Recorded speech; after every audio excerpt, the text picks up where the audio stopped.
कि जो टॉप की न्यूज़ है पाकिस्तान भर में, वो कहते हैं कि सुप्रीम कोर्ट ने आर्टिकल 62(1)(f की तशरीह से मुतालिक फ़ैसले में ताहयात नाअहली ख़त्म करके ये अक्सरियती फ़ैसला 6-1 की तनासब से सुनाया गया है और जस्टिस याहिया अफरीदी की जानिब से इस फ़ैसले में इख्तलाफी नोट लिखा गया है। साबिक़ वज़ीर आज़म मियां नवाज शरीफ और इस्तेहकाम पार्टी पाकिस्तान पार्टी के चेयरमैन जहांगीर तरीन पर ताहयात नाअहली से मुतालिक उठाए गए कानूनी नुकात से इस फ़ैसले के बाद अमली तौर पर ख़त्म हो गए। तो साहब इसके डिटेल में अभी थोड़ी देर बाद आपको पूरी न्यूज़ सुनवाऊँगा और बहुत सारी न्यूज़ हैं जो आपके साथ हम पेश करेंगे, मगर जैसे मैंने आपसे कहा कि मेरे मोहतरम दोस्त, मेरे अज़ीज़ जनाब करामतुल्लाह गौरी साहब मेरे साथ यहाँ तशरीफ़ फरमा है। सबसे पहले तो बड़ी माज़रत चाहता हूँ गौरी साहब से कि सर आप यहाँ बैठे हुए। कोई माज़रत नहीं माजिद साहब जी, ये दोस्तों के दरमियान माज़रत नहीं होती। बहुत मेहरबानी सर आपकी, बड़ी मेहरबानी आपकी। ना आपस में माज़रत करते हैं ना एक दूसरे का शुक्रिया अदा करते हैं। बहुत मेहरबानी सर आपकी, बड़ी मेहरबानी सर। दोस्ती इन मसलहतों से बालतर चीज़ है। बस आप कह गए, आप जो कह रहा था आपने कह गए, बस मेरे दिल बड़ा कर दिया आपने। मैं तो इतनी गिल्टी हो रहा था। अल्लाह नहीं बिल्कुल नहीं, उन लोगों को जल्दी कर रहा था कि वो जो है वो भी मस्ट है, उसके बगैर हम यहाँ बैठे नहीं होंगे। स्पॉन्सर्स के पैगामात और स्पॉन्सर्स से जो मुलाकातें हैं वो that is a must, they are the most important things for us. वो आपकी बका के ज़ामिन है, हमारी बका के ज़ामिन है। एकदम आपसे ये फरमाया सर, हमारी बका के ज़ामिन है वो। आज किस बात पे आप आज माजी साहब, आज पाकिस्तान में 2 धमाके हुए हैं। अच्छा, एक धमाका तो हमारी अदालत आलिया में ने किया है, दूसरा धमाका खैबर पख्तूनख्वा के कबायली इलाके में हुआ है जिसमें 6 अफराद हलाक हुए हैं। उस वैन को तबाह किया गया है जिसमें पोलियो की वैक्सीनेशन करने वाला अमला सफ़र कर रहा था। आपको मालूम होगा, याद होगा कि कबायली इलाके में एक अरसे से अच्छा, मेरा सवाल, मैं ख़ता कलामी माफ सर, एक अरसे से जो आप कह रहे हैं, एक अरसे से ये चला आ रहा है और वो क्या उनको खदशा है? प्रोपेगेंडा है और वो ब्रेन वॉशिंग की जा रही है लोगों की। इस अंदेशे को जहन नशीन करवा के पोलियो वैक्सीनेशन, पोलियो के कतरे लेने से बच्चों में मर्दानगी ख़त्म हो जाएगी। ये उस मुल्क में हो रहा है जिसकी आबादी दुनिया के उन ममालिक, पाकिस्तान उन ममालिक में शामिल है जहां आबादी में इजाफ़ा बेतहाशा हो रहा है। और इस बेतहाशा आबादी में इजाफे को देखते हुए ये नारा कितना बेबुनियाद लगता है कि पोलियो के कतरे पिलाने से बच्चों में मर्दानगी ख़त्म हो जाएगी। इसमें कुछ हकीकत है? नहीं, कोई हकीकत नहीं। कोई तिब्बी रिसर्च, कोई तिब्बी रिपोर्ट इसके हक़ में दलील नहीं देती। ये इसमें कहाँ तक हकीकत है कि Pakistan is one of those countries left for polio? ये तो नहीं, पोलियो उसमें है और अफ़गानिस्तान में है और पाकिस्तान में 2 ही ममालिक हैं जिनमें पोलियो अब तक। वही मैं कह रहा हूँ, इसमें क्या कितनी हकीकत है? ये हकीकत है, ये तो WHO के आदाद व शुमार के मुताबिक है कि पाकिस्तान में अब तक पोलियो पूरी तरह से ख़त्म नहीं हुआ है और उसकी सबसे बड़ी वजह यही है कि जहालत के पैगाम देकर लोगों में मुज़ाहिमत उसके ख़िलाफ़ पैदा की जा रही है। कितने ये हेल्थ केयर के अमले को मार चुके हैं? बेशुमार अफराद, बेशुमार लोग, doctors and nurses and all those people.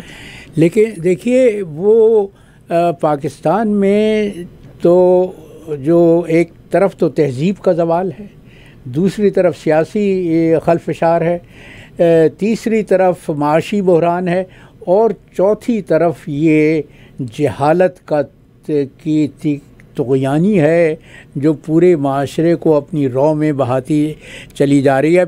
मैं इस मसले पर तो बाद में गुफ्तगू करूँगा। पहले उस धमाके की बात हो जाए जो हमारी अदालत आलिया ने किया है।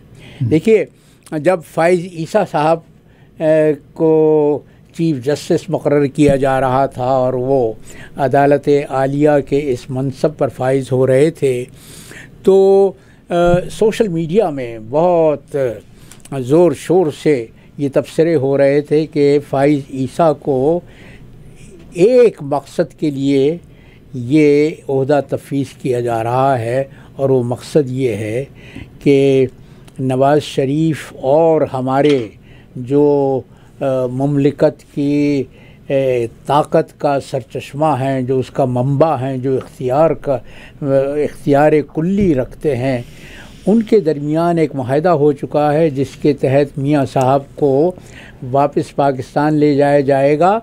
और न सिर्फ उनको पाकिस्तान ले जाया जाएगा बल्कि उनको सियासी तौर पर बहाल किया जाएगा, उनको एक नई सियासी ज़िंदगी अता की जाएगी। तो उस सिलसिले की आखिरी कड़ी ये है कि अदालत आलिया ने आईन के आर्टिकल 62F की नई तशरीह की है और कहा है कि ना ताहयात ना अहली एक तरह से जुल्म है। तो फ़ाइज़ साहब जब से ये केस की समाज उसकी तरमीम की गई थी ना कि 5 साल कर दिया था उसको, वो तो तरमीम की थी, वो उस हुकूमत ने जो इमरान ख़ान की हुकूमत का तख्ता उलटने के बाद मारिज़ वजूद में लाई गई थी। और सबको मालूम है कि उस हुकूमत को हयात बख्शने वाले कौन थे और उस हुकूमत के करता धरता कौन थे। उस हुकूमत के करता धरता तो शहबाज शरीफ थे ना, जिनके बरादर कलां, जिनके बड़े भाई के लिए सारा इंतज़ाम किया जा रहा है। तो अब आज जो फ़ैसला हुआ है वो मैं कहता हूँ कि पाकिस्तान की अदलिया की तारीख़ में तो वो बेशुमार तारीख़ पहलू हैं, ऐसे ऐसे संगे मील हैं जिन पर अदालत को शर्मिंदा होना चाहिए। इसका सिलसिला शुरू हुआ था जस्टिस मुनीर से 1954 में, और आज देखिए, आज 70 बरस के बाद वही कहानी फिर दोहराई जा रही है। मैंने शायद पिछले प्रोग्राम में ये कहा था कि एक कौल नकल किया था अमेरिका के मारूफ फ़लसफ़ी जॉर्ज सांतायाना का, कि जो कौम अपने माजी को याद नहीं रखती वो फिर उस माजी को दोहराती रहती है। तो आज हमने 1954 में जस्टिस मुनीर ने जो फ़ैसला दिया था, जिसके तहत ग़ुलाम मोहम्मद गवर्नर जनरल ने जो पाकिस्तान की पहली दस्तूर साज असम्बली को बर्खास्त किया था, उस बर्खास्त को जस्टिस मुनीर ने नज़रियाए ज़रूरत ईजाद करके जायज़ करार दिया था। और आज जस्टिस फ़ाइज़ ईसा की अदालत ने नवाज़ शरीफ की यही अदालत आलिया थी जिसने नवाज़ शरीफ को ताहयात नाअहल करार दिया था। आज उसी अदालत के एक और सरबराह ने किसी के इशारे पर, किसी सोची समझी मंसूबे के तहत नवाज़ शरीफ की ताहयात नाअहली को ख़िलाफ़ कानून करार दे दिया है। अब वो उनकी ताहयात नाअहली का जो हुक्म अदालत आलिया ने जारी किया था उसको 5 साल से ज़्यादा हो चुके हैं। तो नवाज़ शरीफ साहब अब इस बात के अहल करार दिए जा चुके हैं, और उनके साथ साथ तरीन साहब, जहांगीर तरीन भी इसके अहल हो गए हैं कि वो इंतखाबात में हिस्सा ले सकें। तो जितने भी उनकी राह में रोड़े थे वो सब एक एक करके हटाए जा चुके हैं। अच्छा, अब इंतखाबात का ड्रामा होगा इसके बाद। अच्छा, अब इंतखाबात का ड्रामा होगा। अच्छा, अब मैं अपनी बात कुछ कह दूं कि ये जो हर मुल्क का, हर सरजमीन का एक लॉ ऑफ द लैंड होता है ना। लॉ ऑफ द लैंड तो आइन होता है ना, लॉ ऑफ द लैंड है ना, आइन होता है, आइन होता है, हर मुल्क में है, कनाडा में भी है। अब जो उसकी तशरीह करते हैं वो जो जजेस बैठे होते हैं वो उसको करते हैं। उसमें कई दफ़ा चेंजेस भी आ जाती हैं कि एक जज ने कुछ कहा, दूसरे जज ने उससे 5 साल बाद उसी वर्डिंग्स को लेके कुछ और तशरीह कर दी उसकी। अभी अब कनाडा का मैं बताऊँ आपको, और फिर जब बातें करते करते मुझे ख्याल आया कि कनाडा में पिछले साल जस्ट लास्ट ईयर 12,000 गाड़ियों की चोरी हुई सिर्फ टोरंटो में। Over 12,000 cars were stolen only in Toronto जी। अब अगर यहाँ मेरी गाड़ी भी शामिल थी, मेरी भी 2 गाड़ियाँ शामिल है उसमें। तो अब मैं ये कहता हूँ आपसे कि उसमें जो है जो अक्लमंद ग्रोह है इनका, तो उसने कहा कि भाई हम तो पकड़े जाएंगे तो हमें तो लंबी सज़ा हो जाएगी, तो क्यों ना मैं 14, 15, 16, 17 साल के लड़के लड़कियों को कहूँ कि वो करें, और उनकी कोई सज़ा ही नहीं है, वो उनको क्या है, स्लैप ऑन द रिस्ट है ना। तो अब ये लॉ है, मैं टोटली 100% इस लॉ के अगेंस्ट हूँ कि आपने अगर 17 साल के लड़के ने चोरी की है तो उसको भी सज़ा दें आप, और सख्त तरीन सज़ा दें, ताकि कल दूसरा उसका दोस्त जो है 17 साल का है वो उसको, वरना तो ये चोरियाँ बढ़ते बढ़ते बढ़ते और बढ़ती चली जा रही है रोज़ाना। सिर्फ टोरंटो की, city of Toronto, I am not talking about Peel region, Mississauga, Caledon and Brampton वगैरह को, या यॉर्क रीजन को नहीं ले रहा मैं, क्योंकि वो सिर्फ उसी टोरंटो रीजन में जो है वहाँ पर इतनी चोरियाँ हुई हैं क्योंकि लॉ नहीं। तो इसमें अगर वो जो जज साहब हैं वो जो उसको 3 महीने की सज़ा देते हैं या 2 महीने की सज़ा देते हैं, और या पहली जो उसकी जो काम करता है, जो पहला करता है वो, तो उसकी जो माफ़ी दे देते हैं कि भाई इसका पहला जुर्म है ये, इसको तो माफ़ कर दो, खबरदार जो आइंदा तुमने ये किया, तो कहेगा सर मैं आइंदा नहीं करूँगा, ओके खबरदार जो तुमने आइंदा किया ये, चलो जाओ यहाँ से भाग जाओ तुम। तो गाड़ी तो बंदे की चोरी हो गई, सब कुछ हो गया, नुकसान हो गया, इंश्योरेंस कंपनी का भी और इसका भी, मगर ये जो है वो जो जज ने वो कोई गलत काम नहीं किया, जज ने सिर्फ वही किया है जो उसमें लॉ में लिखा हुआ है, ठीक है ना।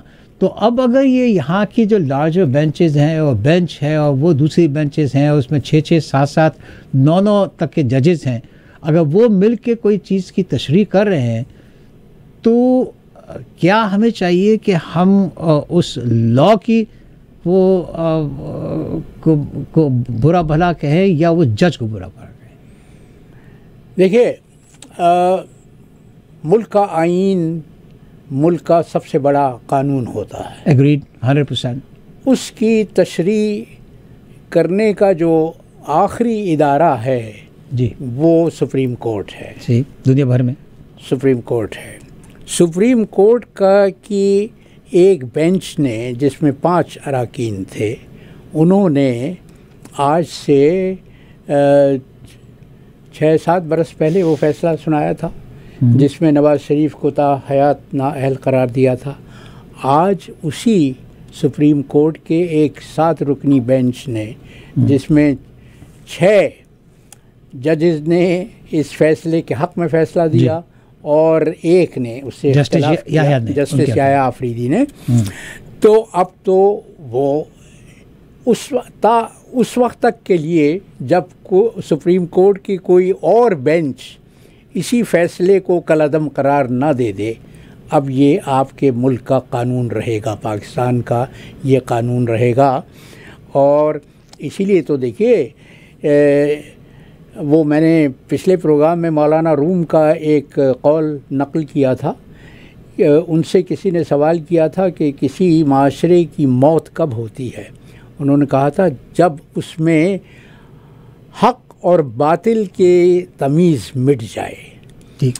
तो यहाँ पर तो कानून ये कहता है, कानून बालातर है।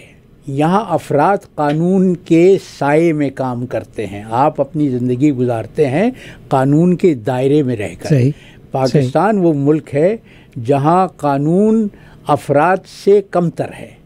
वो अफराद जो ताकतवर हैं, वो अफराद जो बाअसर हैं, वो जो जिनके सहूलत के लिए, अब देखिए ना, मैं जो 1954 का मैंने हवाला दिया जस्टिस मुनीर का, उन्होंने कहा कि ये गवर्नर जनरल ने जो कुछ किया ये नज़रिया ज़रूरत के तहत जायज़ है कि ज़रूरत इस बात की थी कि पाकिस्तान की दस्तूर साज असम्बली को मुअत्तल कर दिया जाए, क्योंकि वो जो दस्तूर बना रही थी वो गवर्नर जनरल को पसंद नहीं था। यहाँ भी बाअसर और ताकतवर अफराद को ये कानून पसंद नहीं था कि नवाज़ शरीफ जैसा जिसने मुल्क को लूटा है। अभी मैं आपको एक बहुत दिलचस्प वाक़या आगे उसका ज़िक्र करूँगा। हमारे जो निगरां वज़ीर आज़म हैं अनवारुल हक काकड़, वो कोयटा के हैं, तो उनके ख़िलाफ़ कोयटा के एक रेस्टोरेंट के मालिक ने, उस रेस्टोरेंट का नाम है होटल गनी, वहाँ पर काकड़ साहब की उसने तस्वीर भी लगाई है कि काकड़ साहब अपने दोस्तों के साथ चाय नोश फरमा रहे हैं और उसने चीफ जस्टिस और आर्मी के चीफ से ये दरख्वास्त की है कि काकड़ का खाता खुला हुआ था और 7,670 रुपए का ये मकरूज़ है, मेरा हक़ मुझे वापस दिलवाया जाए। तो ये तो बात हो रही है 7,670 रुपए की। यहाँ तो मामला उस शख्स का है जो अरबों खा गया, जिसने पाकिस्तान को दोनों हाथों से लूटा। नहीं, पाकिस्तान में तो किसी बड़े मुजरिम के ख़िलाफ़ कोई शहादत नहीं मिलती, इसलिए कि पूरा निज़ाम अबतर हो चुका है, पूरा निज़ाम तबाह हो चुका है। वो जो मैंने मौलाना रूम का कॉल नकल किया था, पूरे निज़ाम की मौत हो चुकी है, इसलिए कि सही और गलत के दरमियान जो एक वाज़ेह ख़त तक़सीम होना चाहिए वो सबकी आँखों से, नज़रों से ओझल हो। तो लोग जो है, आम आवाम जो है वो अपना खून क्यों जला रही है? अगर उसको पता है कि भाई कुछ होगा नहीं, कानून मर चुका है, जजेस मर चुके हैं, सारा आइन मर चुका है, तो लोगों को चाहिए। लेकिन देखिए, जब ऐसा बिल्कुल आपका अक्ल ये कहती है कि जब ये मालूम हो जाए कि हर तरफ तारीकी है तो रोशनी की उम्मीद नहीं रखनी चाहिए। लेकिन ज़मीर जिनके जागते हैं, जब तक ज़मीर जागते हैं वो इस बात पे उकसाते रहते हैं कि जहाँ जुल्म होता हो उसके ख़िलाफ़ एहतजाज किया जाए। मगर आपकी बातों से तो ये लग रहा है कि सबके ज़मीर मर चुके हैं। ज़मीर उस अशराफिया के मर चुके हैं जो पाकिस्तान पर हुकूमत कर रही है, जो पाकिस्तान पर काबिज़ है, जो गुज़िश्ता 70 बरस से पाकिस्तान पर अपने पंजे गाड़े हुए है। अफराद के ज़मीर नहीं मरे, आवाम के ज़मीर नहीं मरे। आप देखिए अब क्या हो रहा है। आज सदर बाइडन के ख़िलाफ़ वो वहाँ पर एक चर्च में ख़िताब कर रहे थे, वहाँ उनके तकरीर करने नहीं दी गई, लोगों ने शोर मचाना शुरू कर दिया। वो इंसानी हुकूक़ की बात कर रहे थे तो लोगों ने कहा कि वो गज़ा में जो रातों दिन सैकड़ों हज़ारों लोग मर रहे हैं, आज तक तीन महीने की जंग में 23,000 से ज़्यादा फ़लस्तीनी हलाक हो चुके हैं। ये तो वो हैं जिनकी लाशें दरियाफ़्त हो गई हैं, न जाने कितने हज़ार उस मलबे के ढेर के नीचे दफन होंगे जिस मलबे का कोई अंदाज़ा नहीं है। 57,000 से ज़्यादा लोग मजरूह हो चुके हैं। तो यहाँ सदर बाइडन खड़े होके एक चर्च में इंसानी हुकूक़ की बात कर रहे हैं। तो इंसानी हुकूक़ के यहाँ पे तो मगरिब का तो नज़रिया यह है ना कि इंसानी हुकूक़, जहाँ तक मगरिब के अहलियान मगरिब का सवाल है, वो उन पर कोई आँच नहीं आनी चाहिए। लेकिन तीसरी दुनिया के अफराद अगर मरते हैं तो वो तो कीड़े मकोड़े हैं, इसलिए कि इज़राइल की सहूनी हुकूमत तो ये कह चुकी है। इज़राइल के सदर ने ये कहा कि गज़ा में कोई बेगुनाह नहीं है, ये सब हमास के साथी है। तो देखिए, जब आप ये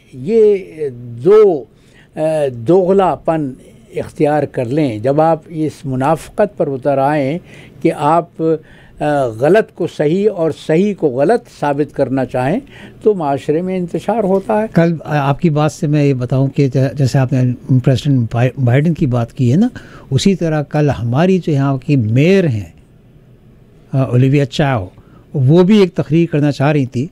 बहुत उन्होंने कोशिश की, उनको भी हैकल किया गया। नहीं करनी थी उनको तकरीर। हाँ, बिल्कुल। उनको कई दफ़ा उन्होंने शुरू किया, एक जगह बदली, दूसरी जगह बदली, कई जगह बदली बिल्लियों की तरह, मगर उनको जो है आखिरकार उनको इसलिए कि अवामुन्नास के ज़मीर बेदार हैं। वो ये तमीज़ कर सकते हैं कि क्या खोटा और क्या खरा है ना। और जब तक जिस माशरे में ये तमीज़ बरकरार रहती है और इस तमीज़ का मयार अवामुन्नास से बुलंद होकर उन मुक़्तदर हलक़ों तक पहुँच जाता है जिनके हाथ में इख्तियार होता है, जिनके यहाँ ताकत होती है, वो माशरे सेहतमंद रहते हैं, वो माशरे कामयाब रहते हैं। पाकिस्तान का मसला ये है कि पाकिस्तान पर जो हुक्मरान तबका है उसके ज़मीर मर चुके हैं।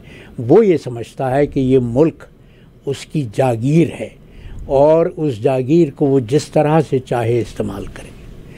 कानून का एहतराम जिस माशरे से उठ जाए वो फिर वहाँ तो फिर जंगल का कानून होता है कि जो ताकतवर है वो अपनी बात ताकत के बल पर मनवा लेता है।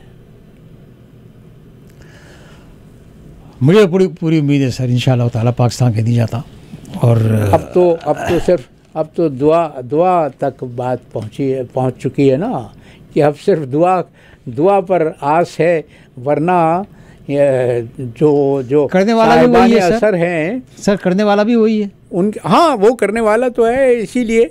लेकिन कभी कभी अब देखिए, मैं तो आजकल गज़ा के हालात देखकर हर नमाज में खुदा से ये सवाल करता हूँ, ये शिकवा करता हूँ कि तू कब तक अहलियान फ़लस्तीन को आज़माएगा, कब तक उनके सब्र को आज़माएगा। ये कोई आज की बात नहीं है। सही बात है। फ़लस्तीन का मसला तो एक सदी का से ज़्यादा पुराना है। पहली जंग अज़ीम ख़त्म नहीं हुई थी जो फ़लस्तीन का मसला खड़ा हो गया था, और उस वक्त से जो फ़लस्तीन जनरेशन असल बाशिंदे, जब सोचिए कि एक सदी में 4-5 नस्लें गुजर चुकी हैं, वो हर चंद साल के बाद वो बेघर कर दिए जाते हैं। मैं कहता हूँ कि दुनिया में किसी कौम पर ऐसा जुल्म नहीं हुआ जब वो फ़लस्तीन के लोगों पर हुआ है। अब आप ये सोचिए माजिद साहब, आपका घर है और घर के मुताल्लिक़ कहा जाता है कि एक मर्द का घर उसका किला होता है। सही। उस किले से अगर उस किले में अगर कोई अजनबी घुस आए और आपसे ये कहे कि आज से ये घर तुम्हारा नहीं मेरा है, तुम यहाँ से निकल जाओ, तुम्हारा इस पर कोई इख्तियार नहीं है। 1948 में यही हुआ था। 7.5 लाख फ़लस्तीनी बेघर किए गए थे। मैं 1959 में 11 बरस के बाद, मैं 18 बरस का था जब मैं तालीम के लिए अमेरिकन यूनिवर्सिटी बेरूत गया था। वहाँ फ़लस्तीनी मेरे दोस्त थे, मेरे हम उम्र थे, वो जो 5-6 बरस की उम्र में अपने घरों से निकाले गए थे। उनकी यादों पर उनके नकूश अनमिट थे। वो जो मुझे अपने और अपने वालिदैन की इब्तिला की दास्तानें सुनाते थे, तो मैं उस उम्र में मैं रोया करता था कि किसी पर ऐसा भी जुल्म हो सकता। मैं ये सोचता था कि मैंने भी 6 बरस की उम्र में अपने वालिदैन की उंगली पकड़ के हिजरत की थी, अपना आबाई घर छोड़ा था दिल्ली में, लेकिन हमें वहाँ से जबरन निकाला नहीं गया था। मेरे वालिद सरकारी मुलाजिम थे, उनको चॉइस दी गई थी कि वो चाहें तो हिंदुस्तान में रहें, चाहें तो पाकिस्तान चले जाएं। उन्होंने ये सोचा कि उनके बच्चों का मुस्तक़बिल पाकिस्तान में ज़्यादा रोशन होगा, लिहाजा उन्होंने फ़ैसला किया पाकिस्तान के हक़ में। तो हम उस फ़ैसले के तहत हमने रज़ाकाराना तौर पर हिजरत की थी। लेकिन फ़लस्तीन के लाखों अफराद को जो जबरन उनके घरों से बेदखल किया गया था, और देखिए आज तक उनको वापस जाने का हक़ नहीं मिल सका है। और आज भी इसराइल की सहूनी हुकूमत हर मुमकिन कोशिश कर रही है कि गज़ा से तमाम फ़लस्तीनियों को सहराए सीना में धकेल दिया जाए।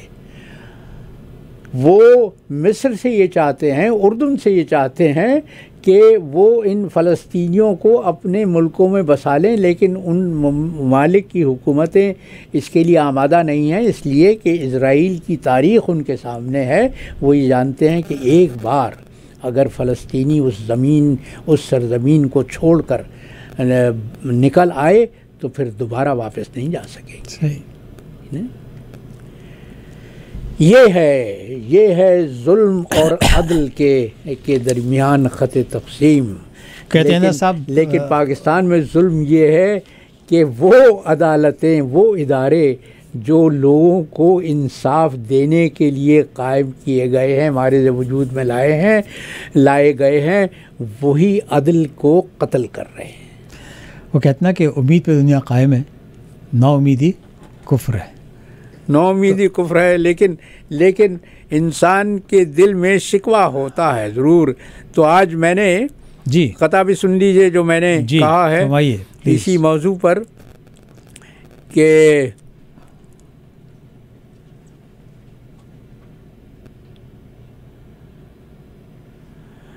कत्ल इंसाफ पे खामोश हैं अरबाब हशम।